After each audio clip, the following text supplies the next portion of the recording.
We just can't sod and score. We just cannot score. And some of these players need a huge kick up their arse in front of goal. I don't know what we're doing in training right now, but certainly finishing needs to be one of the highlights that we turn to next week before the Chelsea game, because I do not know these players. Isak powder puff in front of goal. Anthony Gordon missing opportunities in front of goal. I mean, where the hell are the goals going to come from is the question. We desperately need somebody who is going to smash that ball in the net. Too many opportunities wasted again, and we end up losing the game. Hello, everybody. Welcome to the Toon Review match reaction with me, Paul. Thank you so much for watching. Give the video a like if you do enjoy it. And, of course, if you are new, please do subscribe to the channel. It finished at St James's Park. Newcastle 0, Brighton 1. Danny Welbeck's first half goal, good enough to win the game. First half, you have to say we played some very, very good football. We certainly took the game to Brighton. Brighton changed their tactics up a little bit for the game, and they were woeful in the first half. But what does that say about us, who dominate the first half and still can't put the ball in the back of the net? I think their keeper made one save in that first half from Anthony Gordon's right foot shot from the side of the box, which was a good height for the goalkeeper, to be fair. Isak misses a one-on-one. He also misses a ball that comes over. He completely sort of powder puff, shot in the air, just missed the ball completely. And I don't know what's going on here. And a lot of people in the Matchday Live chat were turning to Eddie Howe at the end of the game and saying he's not good enough. But look, Eddie Howe's substitutions today need looking at and need addressing. No doubt about that. They were wrong. Completely wrong, in my opinion. I don't know how you feel about it, but I think it was very wrong. What I saw for, Bruno and Tonali coming off, it makes no sense. Two very, very creative footballers were a goal behind, and he takes them off. Not good enough from Eddie on that side of things. But also the players themselves. Our midfield today created some great chances for the forwards, right? And the Isak one-on-one with the goalkeeper. I mean, look, the goalkeeper comes out, but he doesn't save it. Isak hits him in the shoulder with a shot. He just stays big. But the Isak of last season, would he have gone round the goalkeeper and just took the ball in? He just seems to be devoid of any confidence right now. But the fact is, he's been like this all season. He's done well for Sweden and scored a few goals this season for Sweden. But for Newcastle, he's been way, way below par. Not anywhere near good enough to what we expect and what we've seen from Isak. I mean, is the hype of Alexander Isak too big? Have we hyped him up too much? I don't know. I couldn't answer that right now. Probably answer better at the end of the season when he's had a full season. But right now, he looks way below par. And you look at other players. Anthony Gordon's finishing was dreadful today. He had that one good shot in the first half, but then he has a one-on-one in the second. And Lewis Dunk matched him for pace. Now, yes, I know, Gordon will have tired a little bit by that time of the game. But then he still has plenty of time to get a shot away. And it's just a lackluster, it's almost a back pass to the keeper. And then the header he has. Isak clips a beautiful ball across. Gordon's on the 6-yard line. Nobody marking him. And he puts it over the bar. He doesn't even put it on target. And you're just perplexed as to what's going on. Now, for me, that's not the manager's fault, that the players are just not putting the ball in the back of the net. He's got his own faults today, Eddie Howe, for his substitutions, absolutely rightly so.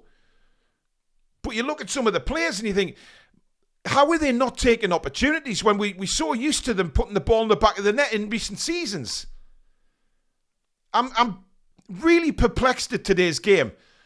Second half, after dominating the first half, I expect the same in the second half, to be honest. But the first 5 minutes, Brighton controlled it and kind of took the sting out of it. We came back into it, put a lot of pressure on Brighton. But then their manager makes some substitutions that take the sort of sting out of that.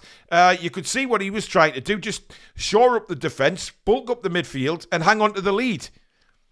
But to be honest, a couple of mistakes from Newcastle's defenders in that second half. It could have been 2 or 3 to Brighton. Because, the mistake that Livramento made in the second half, Matoma given an opportunity to score, it's just so annoying. I think annoying and frustrating because we know these players are capable of so much better in front of goal. But like I say, I can't take anything away from them in the first half because I thought they played very well. I mean, the goal we gave up was shambolic, and that tends to be the case this season. Some of the goals we've given up in the Premier League this season have been absolute hopeless defending. I mean, it's a free kick to Brighton. There doesn't seem to be anything on for them. Okay? Dan Burn doesn't run back to take his position very quickly. They take the free kick. Fabian Schär is standing 5 yards behind Danny Welbeck. Welbeck is able to get the ball to his mate, 1-2, and he's in on goal. And then the two fullbacks have got to come and cover the centre-backs to try and get to Danny Welbeck before he scores. It's just that moment of concentration drop that is costing us very, very dear this season. Now, I'm not going to sit here and say I want Eddie Howe out. People should know that by now. Not yet, anyway. I will say that. I think, we have some very difficult games coming up before the next international break. And that, if we don't get many points from these few games that we've got, then I think Eddie's under serious pressure. I really, really do. But at the moment, I think they need to go back to the training ground and work on trying to do something different. Because whatever we're doing with set pieces, that needs scrapping completely and restarted. Because the set pieces are bollocks right now. Absolute bollocks.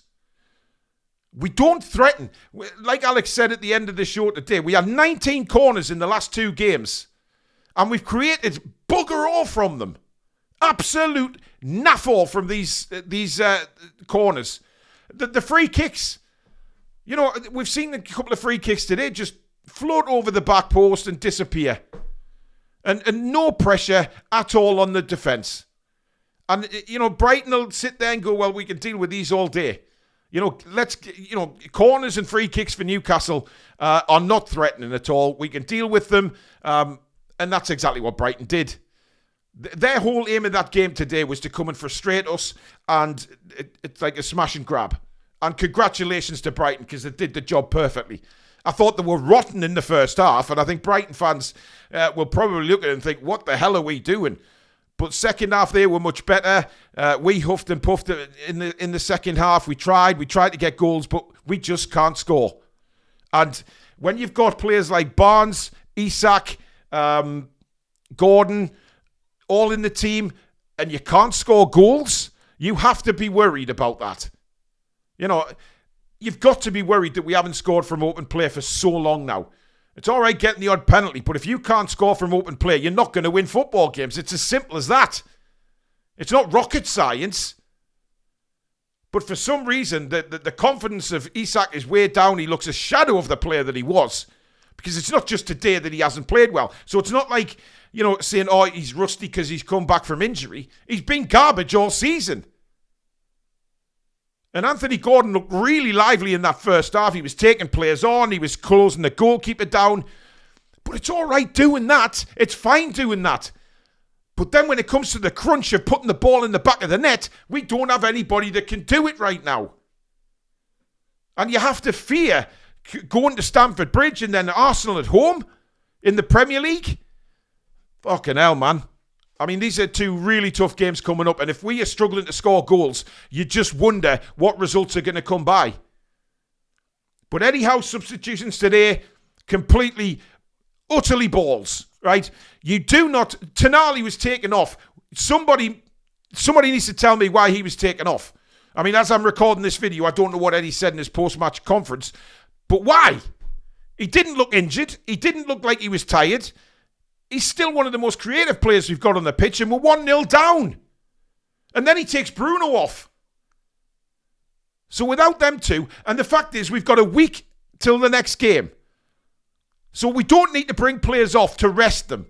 That's just bollocks. Why take players off to rest them when you've got a week before the next game? And I know they've been away on international duty, but so have a lot of footballers. But I don't know what it is about him having to bring Tonali off every game around the same time. It's like he has to feel forced to bring on Willock or Longstaff. And then Longstaff on set pieces for the final chapter of the game. I mean, Christ. What friggin' chance do we have? I don't know where we go from here, guys. I really don't. You know, the games coming up are extremely difficult.